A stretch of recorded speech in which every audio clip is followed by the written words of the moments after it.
One evening, Thomas brought his last train to the junction. Percy was glad to see him. "Are you on your way to the big station, Thomas?" "Yes, I am. Why?" "Because I'm going there too." "I think something's up." Toby looked at the sky. "Where?" "Not up there, down here," laughed Thomas. "How can something be up when it's down?" Thomas was too excited to explain. "Bust my buffers, look over there. Mavis, Boko, Bill, Ben, Donald, Oliver and Douglas paraded past." "Good evening, you three," whistled Donald. "Aren't we all a fine sight?" "Very splendid indeed," admired Toby. "But sorry we can't stop. The Fat Controller wants us all together at the station." "What is this about?" asked Thomas. "The Fat Controller has a plan," answered his driver. "Come on." So they followed the other engines to the big station at the end of the line.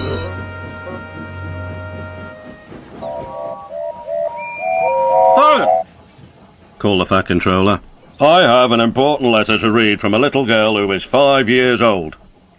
"Dear Thomas and all the engines, please can I meet you? My friends say they would like to meet you too. You could come to my house for tea, but my mummy says there aren't any railway tracks to my house. Can you come to the station instead? Thank you very much."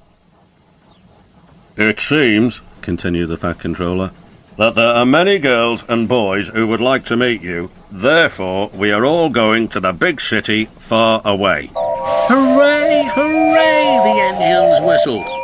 "Silent!" called the Fat Controller. "Other engines will be working here while you are away, so please show them what to do." As Annie and Clarabelle were going to the big city too, Thomas and Oliver practiced with some other coaches.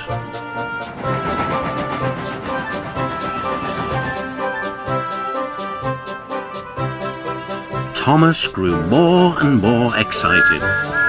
Too excited for his own good. "I'm glad I'm a splendid engine," he puffed. "The Fat Controller thinks I'm really useful. I had a race with Bertie once. I whooshed through the tunnel and stopped an inch from the buffers." Then Thomas made his mistake. "Just like this," he boasted.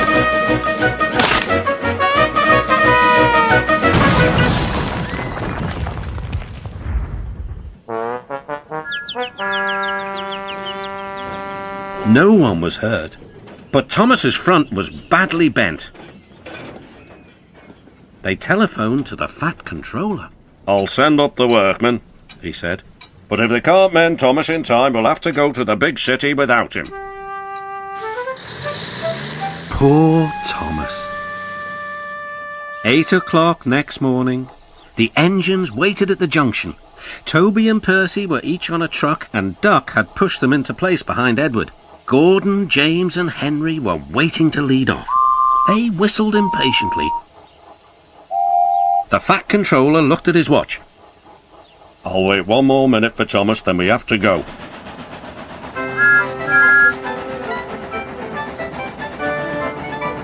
"Oh, thank goodness you're still here," panted Thomas. "I hope we're not late, as it's just after 8.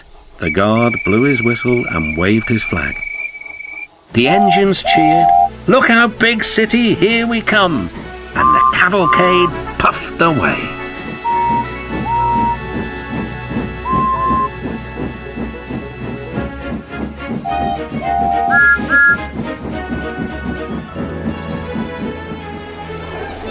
Later in the big city, all the engines were lined up in a splendid shed. The children were delighted to meet their friends.